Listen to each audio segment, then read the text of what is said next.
सद्गुरुनाथ की जय। आइए आज हम टुकड़ा देखते हैं बाल मरण और पंडित मरण का। भगवती सूत्र में बाल मरण और पंडित मरण का टुकड़ा चलता है। गौतम स्वामी भगवान महावीर स्वामी से विनय पूर्वक वंदन नमस्कार करके पूछते हैं कि अहो भगवान, मरण कितने प्रकार के हैं।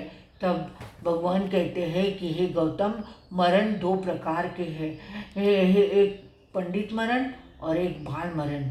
तब भगवान गौतम स्वामी भगवान से पूछते हैं कि हे भगवान, बाल मरण और पंडित मरण यानी क्या। तब भगवान कहते हैं कि हे गौतम, बाल मरण यानी व्रत पचखान न लेते हुए मृत्यु को प्राप्त होना से बाल मरण कहते हैं, और पंडित मरण यानी व्रत पचखान लेकर मृत्यु आना, उसे पंडित मरण कहा जाता है।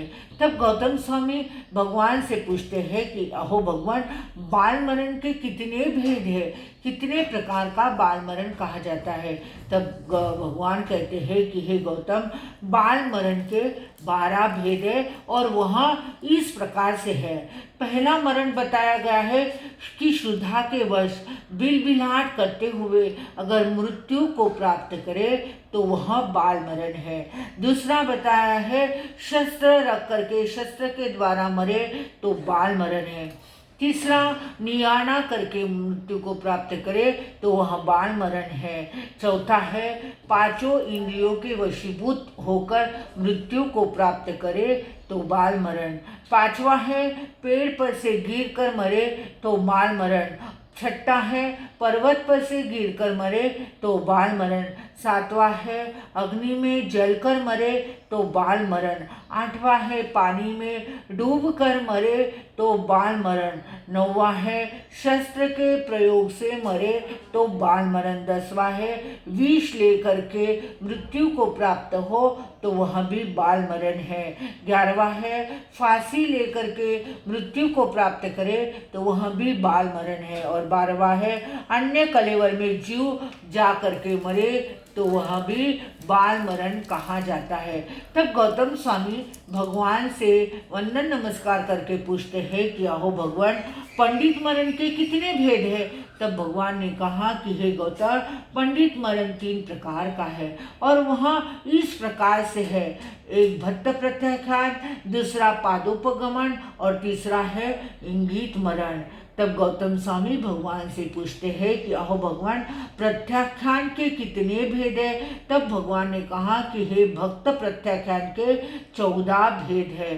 भक्त प्रत्याख्यान 3 या 4 प्रकार के आहार का त्याग करना यानी भक्त प्रत्याख्यान है।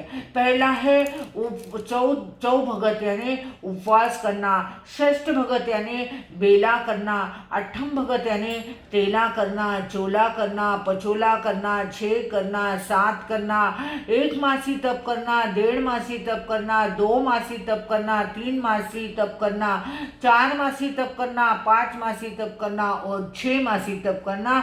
इस प्रकार से भट्ट प्रत्याख्यान के यह 14 भेद बताए गए हैं। तब गौतम स्वामी भगवान से पूछते हैं कि अहो भगवान, पादपोपगमन संथारा किसे कहते हैं। तब भगवान ने कहा कि हे गौतम, जैसे टूटी हुई डाली के समान, जैसे टूटी झाड़ वृक्ष से अगर डाली टूट जाए तो वह नीचे पड़ी रहती है बिना हलन चलन क्रिया करे, बस उसी प्रकार से टूटी हुई डाली के समान ना तो हाथ हिलावे, न पाँव हिलावे, ना पसाड़ा फेरे, ना आँख टिमटिमा करके देखे, जिस स्थिति में संथारा लिया है उसी स्थिति में रहना, इसे कहते हैं पादपोपगमन संथारा।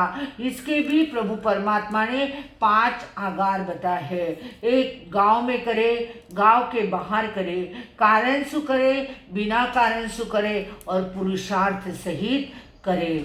उसके बाद में गौतम स्वामी भगवान से फिर से प्रश्न पूछते हैं कि हे भगवान, इंगित मरण किसे कहते हैं। भगवान कहते हैं कि हे गौतम, पल पल जो मृत्यु के पास जाना, मृत्यु को स्वीकार करे, उसे इंगित मरण कहते हैं। इसके भी 6 प्रकार है।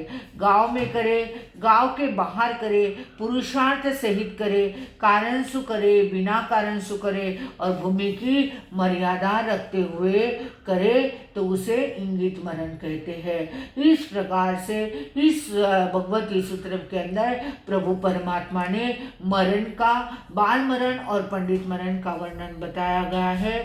सेवम मनते तिब्बे में सभी ने ध्यान रखना है। अपने इन ठोकरों को अपने डायरी में सुवाच्य अक्षरों में लिख करके रखना है। इसकी स्पर्धा हम कोथरूड चातुर्मास के अंदर लेने वाले हैं, तो सभी ने इस बात का ध्यान रखना है।